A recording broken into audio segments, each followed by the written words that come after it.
right, good afternoon, everyone, and thanks for tuning in to some of our last shows that we will have during this legislative session. Now that I think about it, we may only have three of these shows left. I'm going to take a quick peek at the calendar.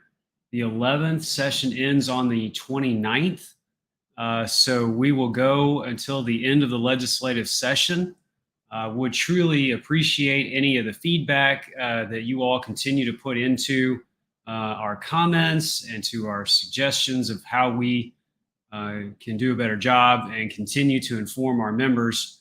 Obviously, this has been a very busy legislative session for us. We are excited to continue to work on every aspect of passing what ultimately will be one of the largest benefit enhancement packages, we hope, in Texas history. And we're coming on air today just before we started the program. And I have to tell you, I'm a little bit concerned that, not concerned about anything that's going on, but I'm concerned for the audience because most of what is happening right now is happening behind the scenes, which means that we just don't have much new news. That's not a bad thing for us right now. I've got a lot of emails this week, people asking what's going on. Can we be doing something? Is there somebody we should be calling? I'm going to tell you all, you have done an amazing job this legislative session. You have done an absolutely amazing job with our grassroots advocacy work. So much time and energy has been put into our legislative activities by our grassroots members at least a year ago, starting until where we find ourselves today, that I can't think of a single legislator that I've talked to that does not understand the need to help retirees. Obviously, the need exists. Costs are continuing to explode. And we have made a very strong case for helping retirees. And so right now, what I need from all of our members and our supporters is just continued patience, knowing that the organization is well positioned. I think about some of these words that I'm saying, like well positioned. What does that mean? Well, first of all, what that means is that we have a lot of friends in the legislature, and specifically of the 10 conferees that have been named, all of them are very, very familiar with our issue. Conferees on committee substitute for Senate Bill 10, which passed out of the House about 2 weeks ago or a week and a half ago. That bill is now being negotiated between the House and the Senate. The last time that we were on air, we mentioned by name the Senate conferees. And I think the day after that, the House conferees were named, which we did send an inside line that mentioned who those folks are. But I'm going to go ahead and mention them to you now. Representative Bonin is the chair. He's also the person he's the chair of the Appropriations Committee. He's the one carrying the bill out of the House. Chair Capriglione, who is the chairman of Pensions Committee, which we had a pensions hearing this week that TRTA participated in. Representative Gervin Hawkins is on that committee, big supporter of TRTA, really connected to her local chapters, strong backer of what we're trying to get accomplished. Representative Longoria, again, another strong supporter, extremely connected to local chapters in his territory. And then Representative Gary Van Dever, who was the chair of Article 3, which is a subcommittee of the House Appropriations Committee. And Chairman Van Dever, also a TRS retiree, former educator, former superintendent, and just one of my absolute favorite members in the, I shouldn't have favorites, I guess, in the Texas legislature. Gary is one of us. He's a TRS retiree. He's a TRTA member. He's an elected official. His chief of staff at one point in time worked for TRTA. Trish Conrad's good friend of mine. So again, well positioned with the conferees. They know your issue. They know about us. They know what's going on with the need of retirees.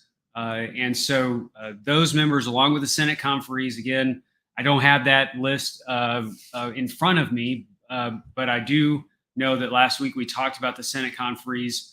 They're all familiar. So part of being well positioned is having good relationships with our conferees. TRTA has been in discussions with the conferees. We have communicated with them, been talking to them. We have generally made some of our suggestions known to them, and you can sort of encapsulate the entire TRTA strategy around an idea that goes something like this: we want to help the most people in the biggest way possible, as quickly as possible.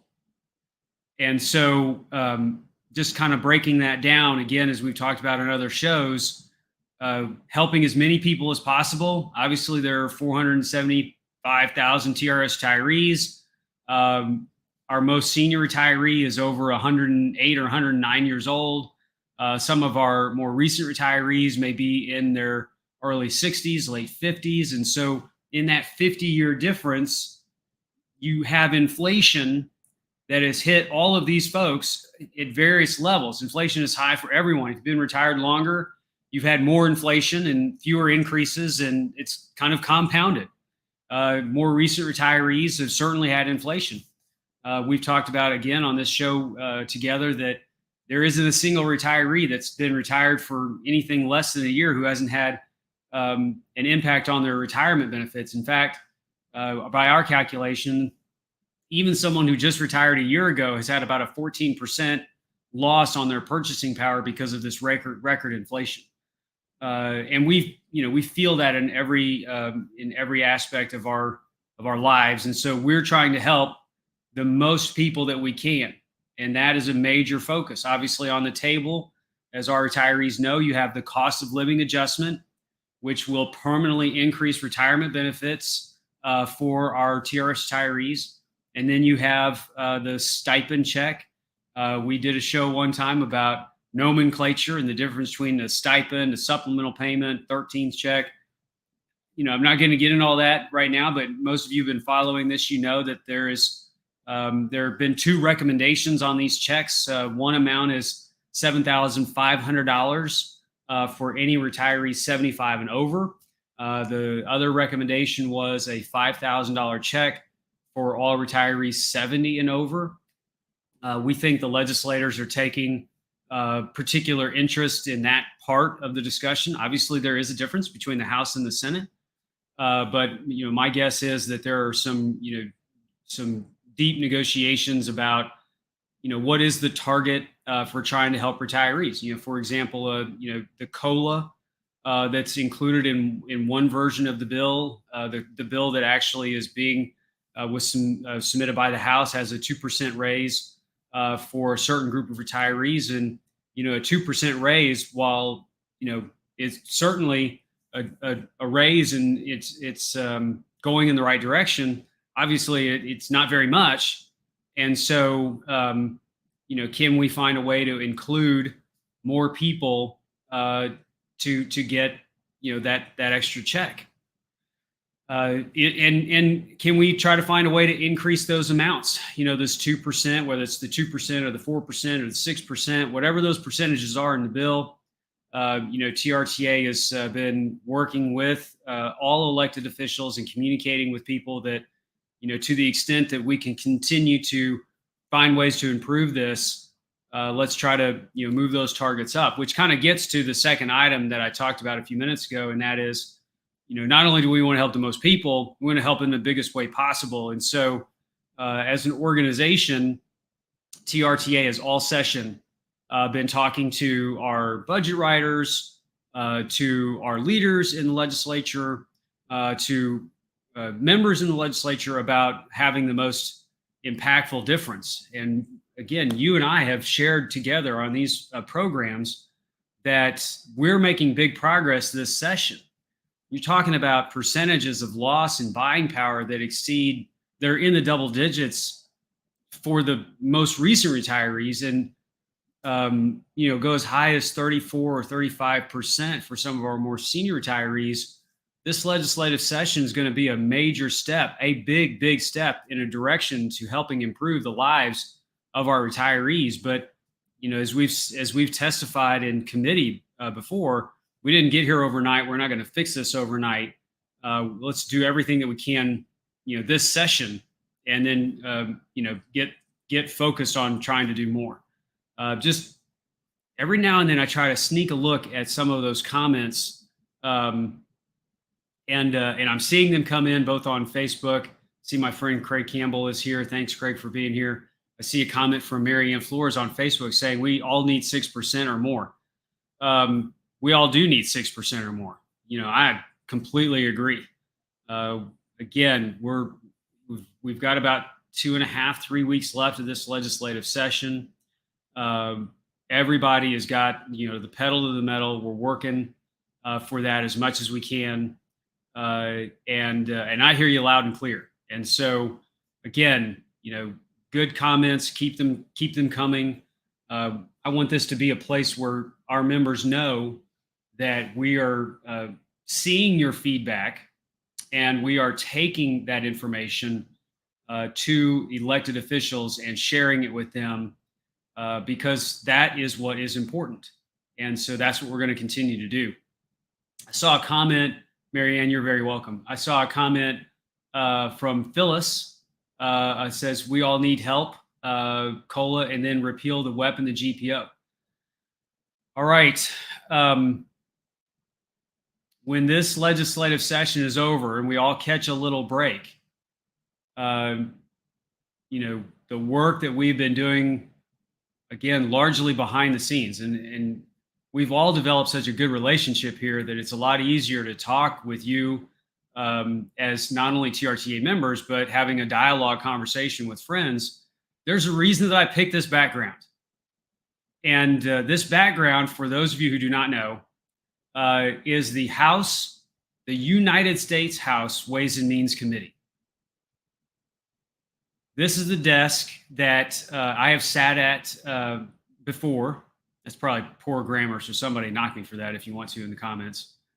I have been a presenter to the Ways and Means Subcommittee, and this very desk is where I had an opportunity to testify in support of measures that would repeal the windfall elimination provision and the government pension offset.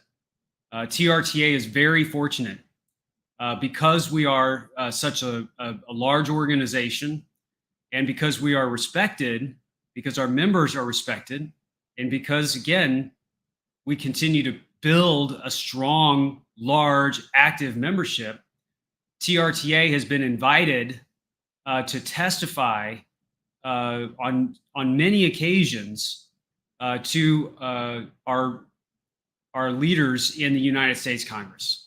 I saw, I believe, a comment from Dr. Mary Widmeyer earlier as I was scrolling through the comments or looking at the comments. Yes, Mary, how are you? It's good to see that you're here. I'll read her comment. She says, we're moving right along. Those of you who don't know, Mary is our TRTA legislative coordinator. She's a TRTA board member, does an amazing job in her role, keeping our legislative activities moving forward. And her comment is about where we are right now with the legislative agenda in Texas. And she says, the waiting is difficult, but we're hoping it will be worth it.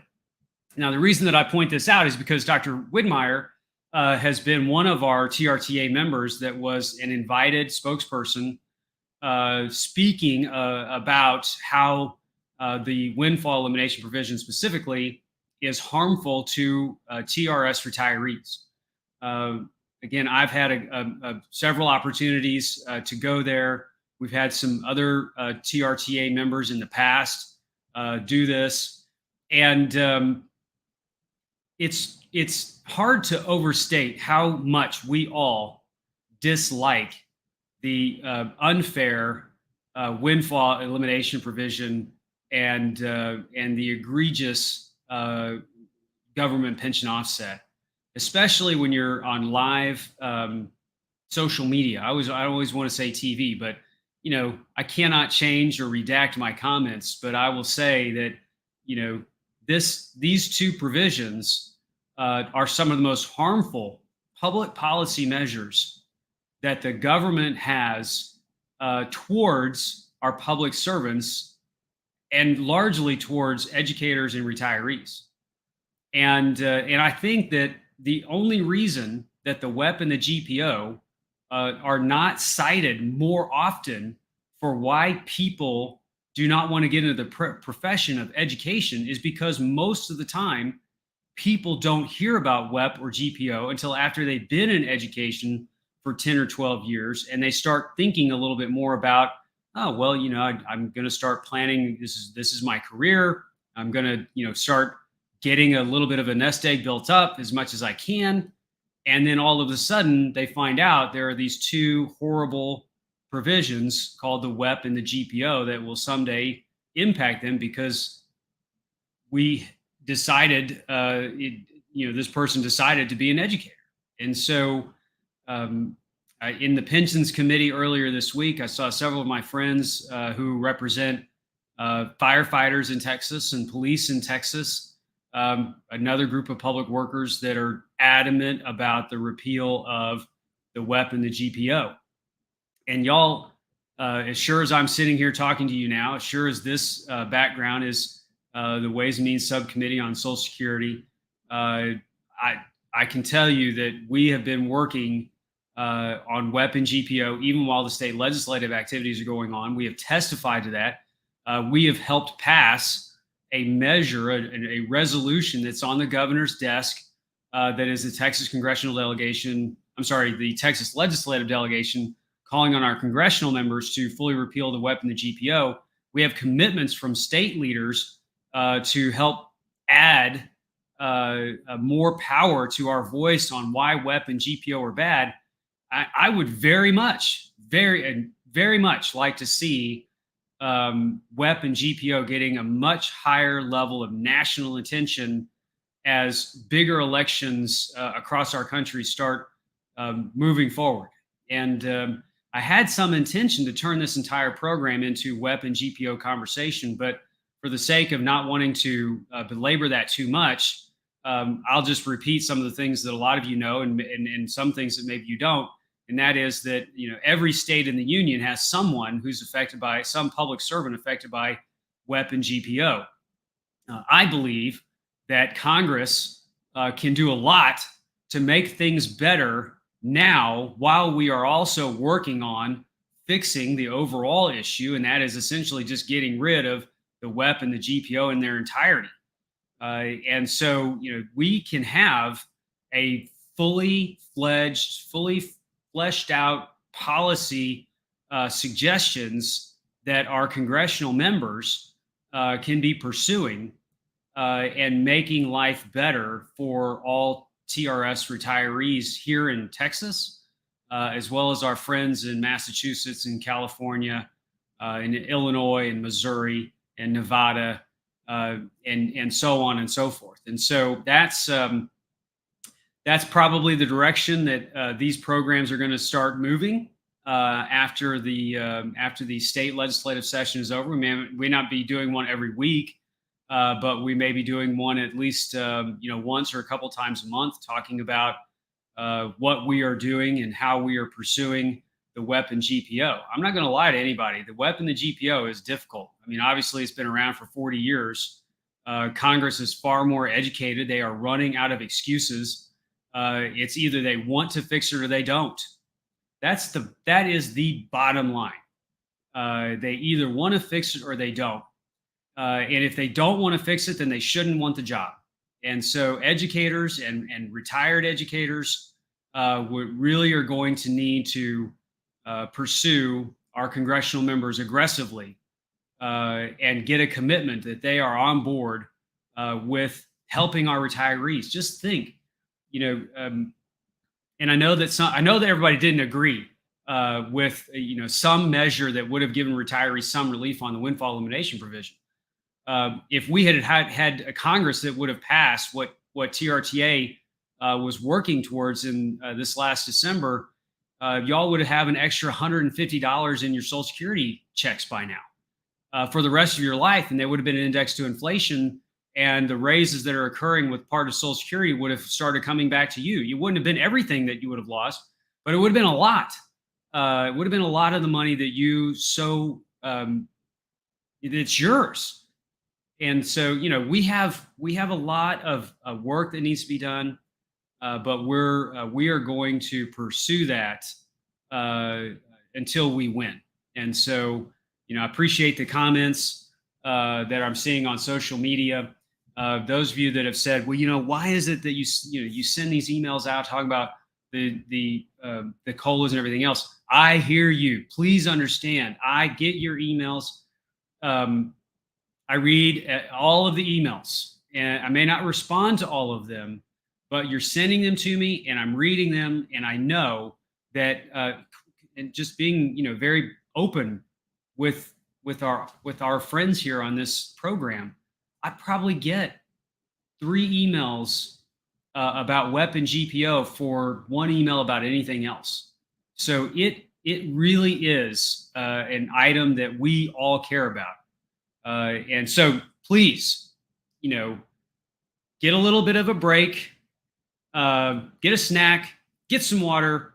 But when this session's over, we are all right back at trying to move the Congress forward on fixing the WEP and the GPO. And I've got friends that are watching this program that live in California, that live in these other states. And, in Massachusetts, certainly a lot of friends that we've built up in Massachusetts. We're going to need, everybody to be engaged on this. So, all right, that's what we're working on right now. And we'll pivot more towards as we as a group start getting out of this legislative session. Okay, just taking a look here. I see a comment.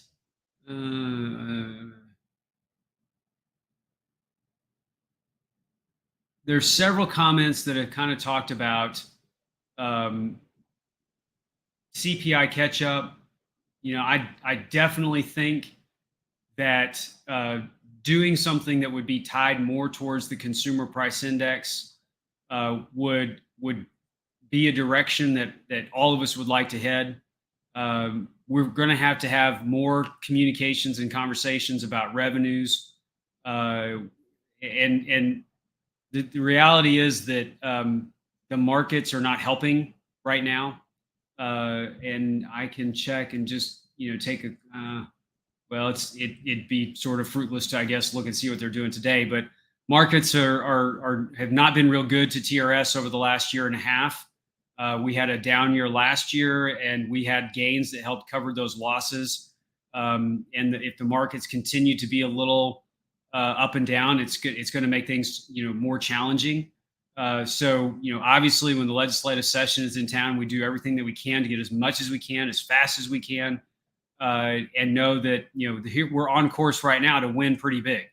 And not my words, but words from friends of mine who are elected officials. We're doing this now, and we want to continue to help retirees in the future. So I believe that our elected officials truly understand the scope of the problem. I think they see it even more so right now.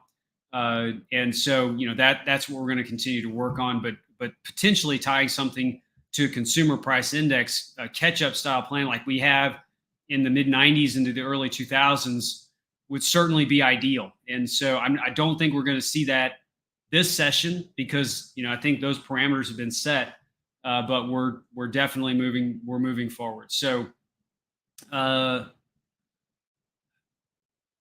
So I see my friend Joe Ramirez, great member from Austin Local. He says, Tim, is the stipend going to be separate from HJR2? Also, are the current bills dealing with casinos and online gambling allocating some of the revenues to teacher pay and COLAs? All right, Joe is plugged in as always.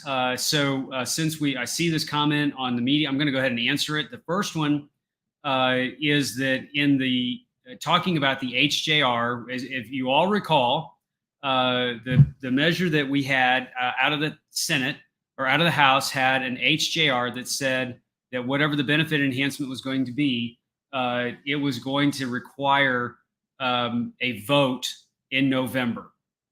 And the night that the bill came up, Dr. Bonin separated the stipend checks in his bill from the vote that would occur in November. So if the House version of this stays entirely intact, just like it is, then we would have a state increase in contribution, an active member increase in contribution, a COLA, a legacy payment, and a gain sharing COLA. I almost forgot the language. A gain sharing COLA. Those 5 items would be added to a constitutional authorization that would be required to be voted on in November. If that vote did not have a positive result, those things would all be lost. The COLA, the gain share, the legacy payments, the contribution increases, all of it would be lost. What was separated out from that list was the money that was set aside for the stipend. And so the stipend check, which I think totaled around $1.6 billion in total revenue that would have paid for that check for anyone 70 and over, a $5,000 check, would still happen, even if the vote did not turn out positive. Now, again, for the audience that's here, what we know for sure is that the negotiations between the Senate and the House may lead towards a vote in November, or it may lead us away from a vote in November, or they could pick and choose different things that would be voted on in November. So that is what the negotiation is all about. But I know the legislators are agreeing, at least in principle, that the extra check, whatever that would be, whatever that amount would be for whatever the audience would be guaranteed as part of the budget cycle that we have. But there's still presumably disagreement on whether or not this stuff should go, the COLA should go to the voters. And that generates a lot of concern from our membership. And I get a lot of people contacting me about that. All I can say about that today is that's what's being negotiated. It is not a certain thing until we finally get a report back on what the House and the Senate have agreed to. So while the House did pass that as part of their measure, until we get the conference committee report back, we simply don't know if the COLA will be sent to the voters in November as something that we will have to do a statewide election on. All right. And so then the other question, Joe, that you're asking about is, I'll repeat it so that everybody hear it. Current bills dealing with casinos and online gambling, allocating some of the revenues to teacher pay and COLAs. Yes, there are 2 major initiatives, which, besides following it because we followed legislative news, but we weren't really tracking it very much. This week, the House started hearing about bills that would allow the voters to decide, does the state of Texas want to regulate and authorize online gaming as one item? And the other one would have been casinos, or I think what they call destination gaming resorts. So, casinos, for lack of a better word. And the casinos bill allocates 80% of gross revenues that would come from these casinos. 80% of the taxable revenue that would be coming from this would go to active and retired teachers with the intention that they would help fund uh, either and or I guess both teacher pay raises and benefit enhancements for retirees. So that again was voted on favorably just this afternoon. And again, let's kind of keep these separate a little bit. So the online gaming items was voted on, but the language that's talking about revenues from online gaming is going to property tax relief. So let's take that one out of the picture and set it aside. And then there's another conversation that's occurring right now about whether or not Texas will have destination gaming resorts or casinos, and the revenues that would come from those entities being dedicated to helping teacher pay and TRS retirees. And so I just listened to a lot of our House members talking specifically to that. In order for that to move forward, it first has to move out of the House. And while they were setting up some of the enabling legislation, the way that it would be constructed, there were two parts to it. There was a bill that actually said, here's how we would manage it and set it up. And there was another one that said, the voters get to decide whether or not there will be these casinos happening in Texas. If you were to ask me at the beginning of this legislative session, if I would be having a conversation with our members about the utilization of revenues from gaming in Texas, I would have said not on my radar. I mean, I hadn't even thought about it. To the extent that our elected officials said, "Hey, we could be getting new revenue coming into the state if we do these other things, and we want to dedicate that to our teachers and retired teachers," that's great. I think that's I think the idea of using revenues like that to help us is a good thing. Whatever anybody's position is on gaming and all that other stuff, that's not a TRTA matter. And certainly I'm not making a statement about that, good or bad. What I am saying is that TRS is certainly a worthy fiscal need of the state, that if there's new revenue coming in, then, if the legislature wants to dedicate that to retirees, then I think that's great. So we're keeping an eye on it. The bill that was just up had been delayed until later. And so, we'll see, what happens on that. But again, there are a lot of elected officials that will argue about whether or not gaming is the right thing for Texas or not.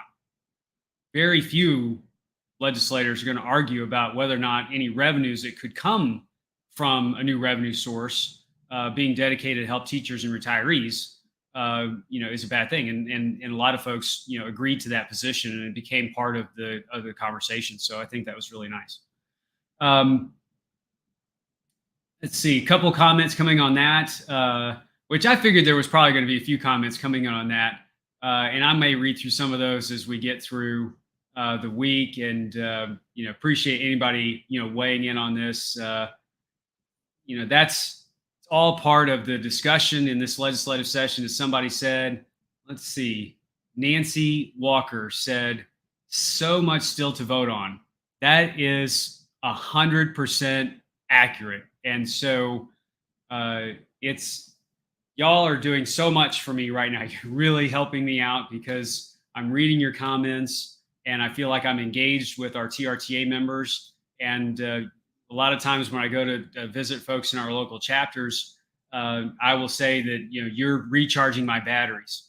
And so it's been a long week of a lot of activity and a lot of, heavy issues that we've been talking about and working on at the Capitol. Again, my awesome team that I've got with me, and my board members.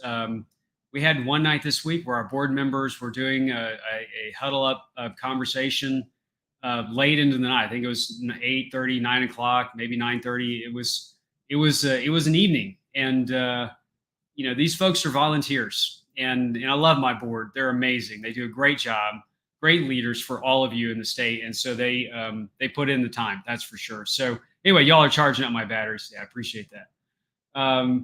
Would these gaming places agree to 80%? So Irene Dubberly, great TRTA member. Irene, so good to see you in the Facebook world today.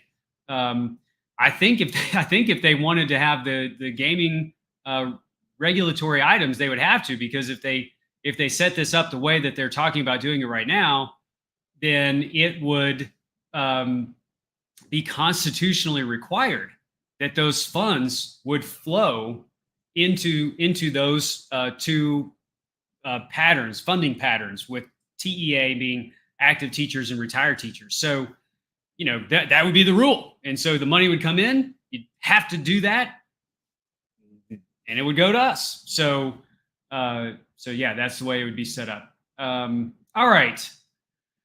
Y'all are doing a great job. Oh, Carol, I see Carol Smith is on here. So it's great to see Carol. Supplemental checks to more retirees with sustainable and meaningful COLA. Yep. Carol, you're taking the words right out of my mouth. More people get the checks. Try to get that COLA up. The most people, the biggest way, the fastest way possible. That's our message in a very quick nutshell. You get down to the last month, last 3 weeks of session, you got to take all that messaging that we had and condense it down into the fastest thing that you can say, because legislators are, they're working pretty fast and furious right now. So let's see, has the Texas lottery really helped to fund Texas education or Texas educators? And I think that was a bit of wanting to answer that question. Elaine McMullen was saying that on YouTube. And so I've heard a lot of different things about the lottery. I think generally speaking, the lottery funding hasn't been communicated very well about what it's doing in education. I certainly don't understand it. And so I can't answer that question. I got a lot of friends who probably could. Brock Gregg, who's watching this, I'm sure, who's one of our staff members, could probably really dig into a discussion about how the lottery funds actually get allocated, et cetera, et cetera. But those are good questions. And so the question right after that, I think, was, would there be any funds dedicated for public schools on that gaming thing? Joe, your question really got a lot of people talking. And so, yes. So the gaming revenues, if they were all to happen, would flow through the TEA fiscal pattern so that it would go to schools and TRS. So I think they were talking about, $1 billion extra biennium. So look, if the bill authors were here, they would probably tell you, even right now, there's a long way to go in trying to sort through this. So we're not counting on this just right now. Joe had a great question. I'm trying to give you all the best information that I can, but I want to be very transparent on this. Charlie Garrett, who's been here for a long time, and I think he said the other day from the House floor, he's been here for 23 years. I've known Charlie Garrett a long time.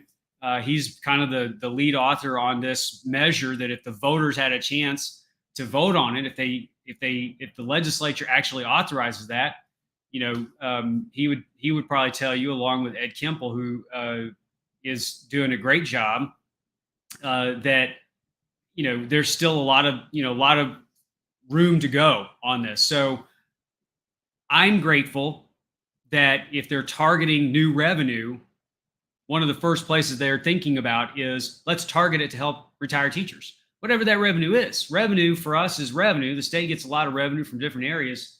They want to send more towards TRS to help us with our concerns and our needs. I'm glad they're talking about that. I'm glad that's on their radar. As a matter of fact, I'm glad that's their number one thing that they are discussing. So good on them for doing that. All right. Well, this has been a lot of fun. It's been 39 minutes of discussion, and I feel bad that we are going as long as what I thought we would, but I thought it was more engaging to get some of y'all's questions or comments brought in on this deal. Mary Alice Weichman on Facebook said, "Have you seen any white smoke coming from the chimney yet?" Not yet. And matter of fact, when we do, if it's on a Thursday, great. If it's not, we're going to bring it to you live as soon as we know what's going on. And so, we'll, as soon as we know what is happening with the conferees and what's happening with that, wherever we are, whatever time of day it is, we'll find a way to make sure that there's a live broadcast about it as soon as we know we can share it. So, okay. Well, y'all, again, thank you so much for spending some time with me this afternoon. As Dr. Widmeyer said earlier, patience is key right now. If you are a TRTA member that has received in the mail this week your notice for renewal, I'm asking that you would please renew your membership with TRTA. Obviously, we are going through this legislative session, but as we talked about earlier, we're going to be pivoting very quickly and starting a more visible grassroots effort again on WEP and GPO. And so we need a strong membership. There are 475,000 TRS retirees in Texas. We finished out our membership year last year, a little over, I think it was around 97,000 members. We just need more people. That we're the largest retired teachers organization in the country. But if we had the opportunity to speak with a loud voice of 500,000 school employee retirees, there isn't anybody that wouldn't listen. And so, the first things first, I hope that we've proven to all of you that are members that we've done a good job for you. That's what we work to do every day. It's a $35 investment. It's a big investment for the year of your financial resources and the trust that you put on us to do the right thing, which is what we try to do every day. Try to make sure that your money is well spent and that it's a good investment in this organization. So if you receive that mailer notice, please send it back and renew your membership. If you want to skip the mailbox, you may have gotten an email recently saying that you could renew online. We're certainly doing that as well. Would appreciate anyone that you might have who is not a TRTA member wanting to join. Again, we've got about a quarter of all the retirees, less than that, as part of TRTA, and we're the largest one in the country. I think we can prove to every single retiree that is able and willing to join us that we're a great value and that we do a good job representing the needs of our members and getting results. This is definitely a results-oriented organization. So please, if you have that inclination to join or renew, I ask that you do so. All right, y'all have a great Thursday afternoon. Look forward to seeing you next week or as soon as news breaks. Y'all have a great day. Thanks so much.